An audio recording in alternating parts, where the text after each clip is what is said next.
Squirt boating and squirt boats evolved in America as a new form of whitewater play boating in the early 1980s.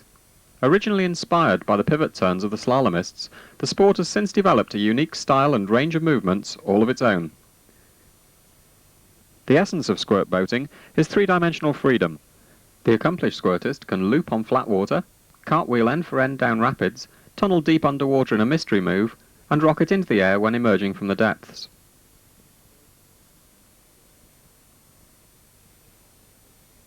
This video is intended to serve as an introduction to the equipment, principles and techniques of squirt boating, and as a guide to the possibilities and excitement of the sport. Squirt boats are specialised kayaks whose design incorporates two key principles: minimal volume and an aerofoil cross-section. Let's consider these two principles in turn. Minimal volume is the most striking feature of a squirt boat, and the easiest to appreciate. Low volume enables the boat to sink easily. In fact, performance squirt boats are individually tailored to match the body weight of the paddler, a process known as chopping. A boat to be chopped is produced as hull and deck halves from a mould. If joined without modification, the result is a relatively high-volume boat suitable for a heavy paddler. To modify the final volume, material is shaved away from both the seam line of the deck and the hull halves before joining. When joined, the result is a low-volume boat tailored for the lighter paddler. Squirt boats which cannot be custom-tailored in this way have a fixed relatively high volume and are called cruising squirt boats. Cruising squirt boats are more user-friendly than performance boats, and are a good starting boat for an aspiring squirtist. One practical consequence of low volume is that squirt boats must be both seal-launched and seal-landed. Failing to do this results in the boat sinking as you enter or exit. You may also find it necessary to alter your seating position to ensure that the boat floats level in the water. The second principle behind squirt boat design is the aerofoil cross-section common to both performance and cruising squirt boats. A cross-section through the stern, or to a lesser extent the bow of a squirt boat, is similar to the aerofoil cross-section of an aircraft's wing, when that wing is inverted. In order to understand how this influences squirt boat performance, consider first how a wing works. A wing is a cambered aerofoil set at an angle to its direction of movement. In simple terms, as the aerofoil moves through the air, it deflects air downward behind it. As the air is pushed downwards, the reaction tends to raise the wing upwards with the force that we call lift. You can experience this force for yourself by putting your hand out of the window of a moving car. By adjusting the angle at which it meets the airflow, you will experience a lifting force on your hand. In fact, many different shapes, including a simple flat plate, will generate lift in this way. But they also create a lot of drag, which cancels out the lift. An aerofoil shape is distinguished by producing the maximum amount of lift for the minimum drag, which is why it is able to support the weight of an aeroplane in the sky. The cross-sectional profile of a squirt boat is a rudimentary cambered aerofoil, upside down with respect to a wing. The aerofoil is made to move through the water by spinning the boat, and the angle of attack is created by tilting the hips. Water is deflected upwards from the top surface of the aerofoil, the deck, and the reaction tends to cause the stern to sink downwards. The practical implications of this are that all squirt moves require a hip tilt to create an angle of attack, and boat spin to create the flow over the aerofoil cross-section. As you watch the following demonstrations of squirt technique, notice how these two elements lay the groundwork for all squirt moves.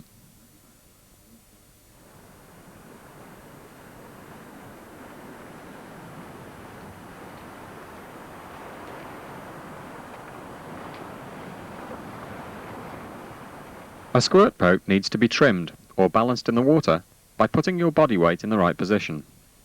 For most people, this will be with the front end of the boat slightly higher than the back when floating on calm water. Squirt boats have glued-in foam seats, which can easily be moved forward or back to get the balance correct. A seal launch is always used to get onto the water, as most squirt boats will sink without a spray deck. The foam block is jammed into the boat once you are in. It is used to provide extra grip for your legs. Some people call it a suicide block. You should only use one when you are used to squirt boats, not a beginner. And make sure it comes out easily. You need a good spray deck when squirting. Most water comes in around the waist tube, not the cockpit coaming. A double tube system on your deck or dry kag is often a good investment. The fundamental squirt boat move, and the first to learn, is the tail squirt, standing the boat on its back end.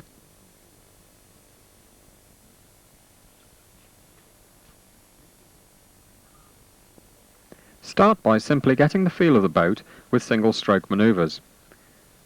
Dip the back end under the water and bring it back to the surface. Use your hips to steer the boat up and down. The sweep stroke always starts right at the back of the boat. Don't try too hard with these initial exercises. Getting the front end 1 foot out of the water is good enough. For stage 2, try complete circles, steering the back end down and up under control. Use short, sharp, jabbing sweep strokes. Concentrate on steering the back end smoothly with accurate hip control.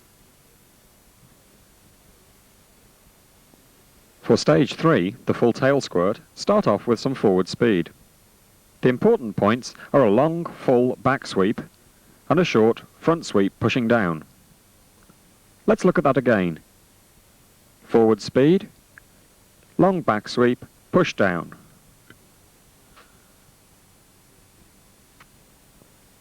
Having learned to tail squirt, you now need to get back upright again. This move is called a screw up. It's simply a screw roll done during a tail squirt.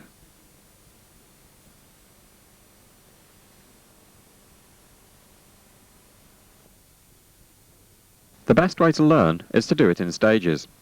Start off with a tail squirt, followed by a roll. Then do the screw roll earlier and earlier. Eventually, it becomes an instinctive part of the manoeuvre.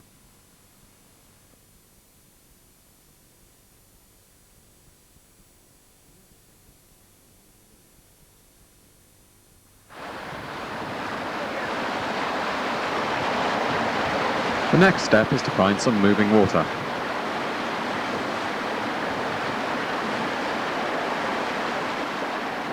In the early stages, don't get onto big water too quickly. Look for fairly flat water with a simple, well-defined eddy line. The eddy line is the boundary between the flat water and the moving water. The key to squirting is putting your boat in the right place to make the water do the work for you. Because the squirt boat works in a different way to normal kayaks, it has to go in a different position to what you would expect from a slalom or touring boat. Approach the eddy line with the boat pointing half downstream, not upstream like a normal break-in. Do a standard tail squirt, but time it so that it peaks on the eddy line, not in the main flow. At the peak of the squirt, your head should be pointing into the current, with the boat's hull parallel to the eddy line. Once you have peaked, keep spinning. Stay on the eddy line to get the water's energy to do the work for you. Finish with a screw up. Let's look at that again. Approach pointing downstream. Peak the squirt on the eddy line with the head pointing into the current. Keep spinning. And stay on the eddy line, using the water's energy.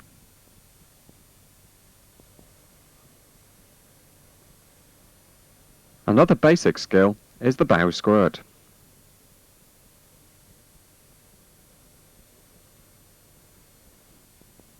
The bow squirt works on the same principle as the stern squirt, a hip tilt to create a diving angle or edge, and a strong sweep combined with a forward lean to wedge the bow underwater.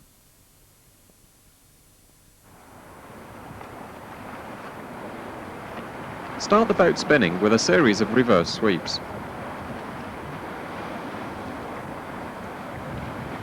As you start each sweep stroke, tilt the boat into the turn to create a diving angle on the bow. As your paddle sweeps forward, lean forward to wedge the bow underwater.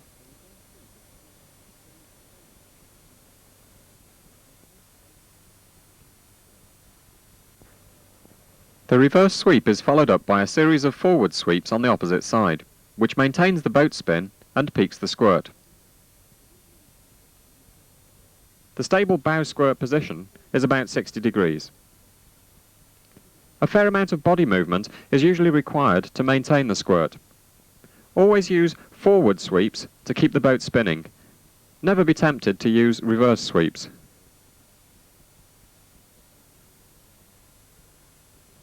Bow squirts can be initiated in other ways. The cross-bow draw requires confidence, but generally works well. The key to success is throwing your body weight between the bow and the paddle blade, doing the cross draw. This ensures that the bow sinks far enough for the paddle blade to pass over it.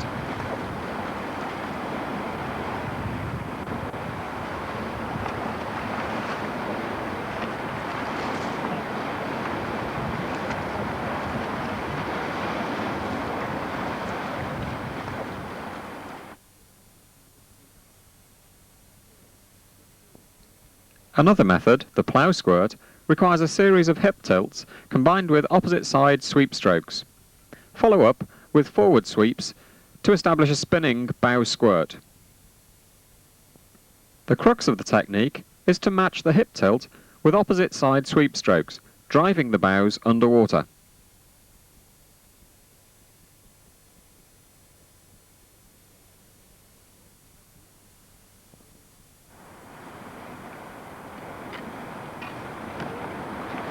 The simplest way to exit a bow squirt is to level the boat in a series of descending spins.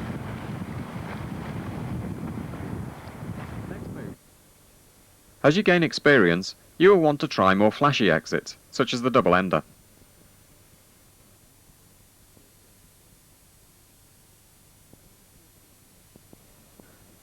The double ender involves flipping vertically from a bow squirt to a stern squirt. Starting from a bow squirt, the key to the move is edging the boat so that the bow pops up to the surface. Support yourself on a brace stroke, and as the bow breaks water, convert this to a forward sweep to sink the tail.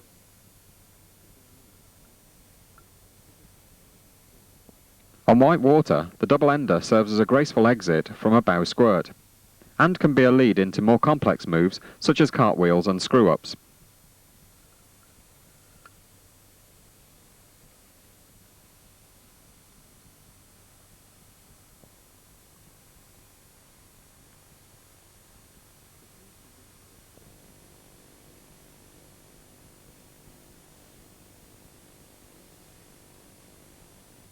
The smash is the opposite to the double ender. It involves flipping vertically from a stern squirt to a bow squirt.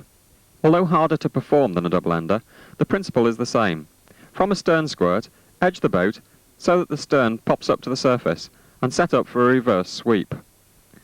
Wait until the bow arcs down into the water, then lean forward and execute a reverse sweep to go to a bow squirt. Don't worry about getting vertical during the bow squirt phase of the smash. This will come with practice.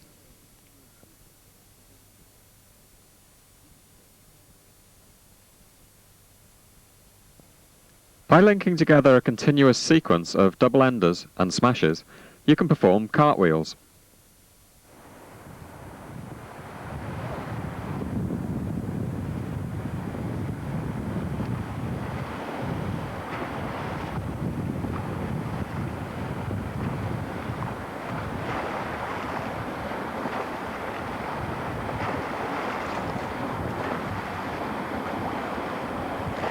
The key to successful cartwheeling is timing. Don't be in a hurry. As each squirt peaks, there is an instant of stability. Use this to set up for the next vertical transition. When learning to cartwheel, don't worry about getting vertical. Start at a much flatter angle, around 45 degrees, to get a feel for the movement and timing.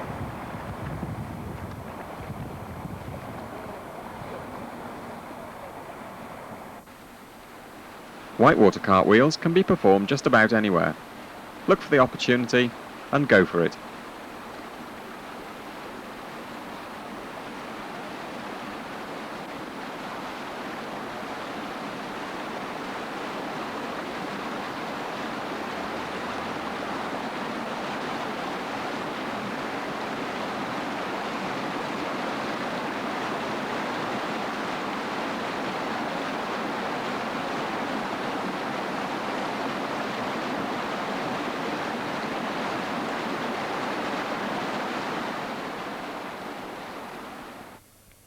A splat consists of putting your hull against a rock or wall in the river.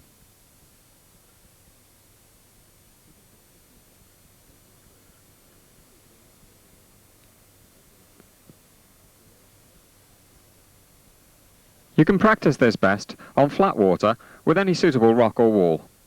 If there's a slight current flowing onto the wall, it helps.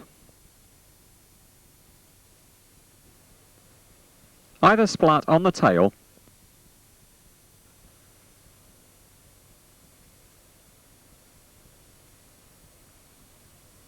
or on the bow.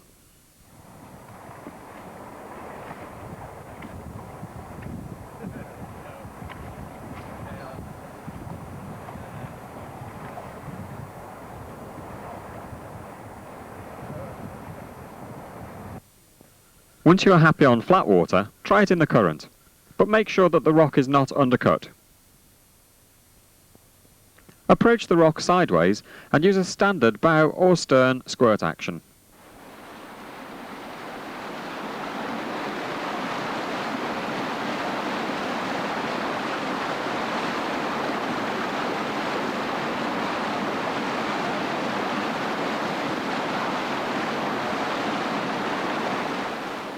A splat is a stationary move upstream of the rock. A swipe is a slide down one side.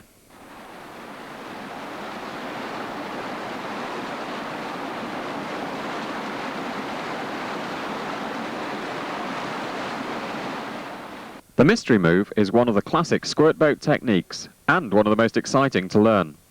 There is no one single way of doing a mystery move. Each paddler has their own technique, depending on body weight, boat size and the type of water. But there are some common themes to a mystery move, and we will show you these.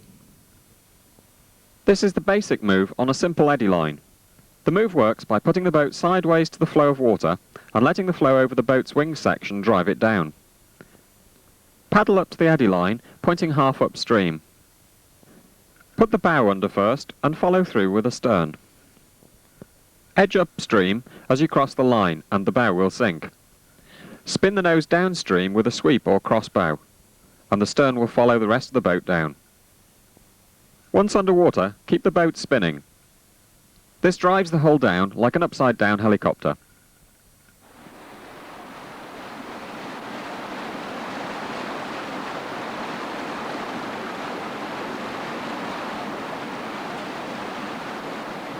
There are many variations to the basic technique. They all include an upstream approach, drive the bow under, get the boat spinning, and follow down with the stern.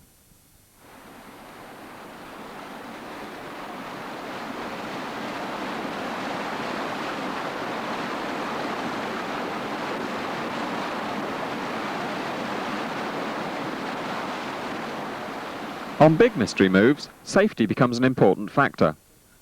Make sure your boat is strong and check the riverbed is not blocked with rocks or bike frames, etc. The riverbed here is 8 feet down, and it's not unusual to hit it.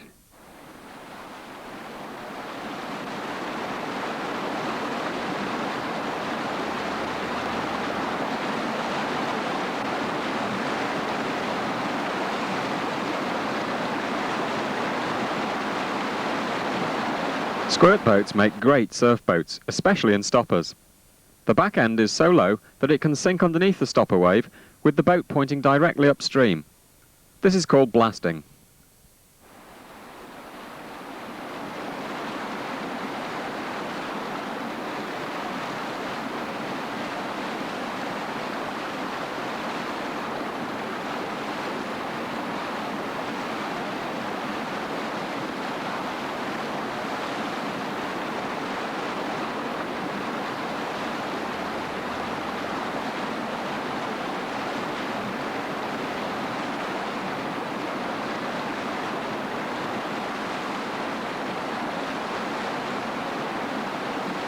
When surfing unbroken, steep waves, zigzag from side to stop the nose burying, but keep the upstream edge lifted.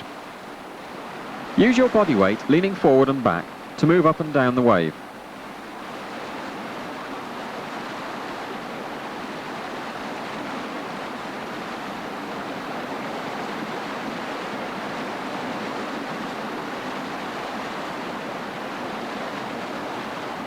The exit from a surf is called a wave move.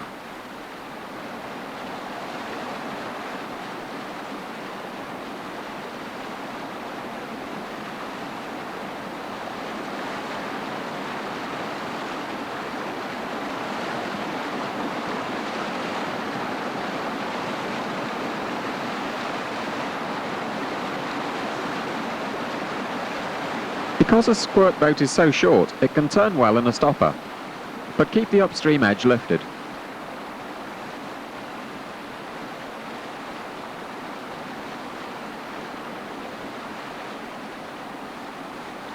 That's the end of the instructional sequences. The second part of the video simply gives examples of typical squirt boat moves to show you what can be done on common British water. Use your video player fully to look at these moves. Freeze frame or slow motion is incredibly useful. When analysing a sequence, look at all parts of the move and all parts of the body and hull. Look very carefully at the approach and the lead into the manoeuvre. Paddle strokes are important, but also look at the boat and the way the edge is angled. Look at the water and the relationship of the hull to the water flow. Look especially at the body. Is the paddler's body weight thrown forward, or back, or sideways during the move? An inexperienced squirtist controls the boat with the paddle. It looks and is hard work. An experienced paddler controls the move with all parts of his body. He uses the water's energy to move the boat for him. The difference between good and novice paddlers is clearly shown by the amount of energy they expend.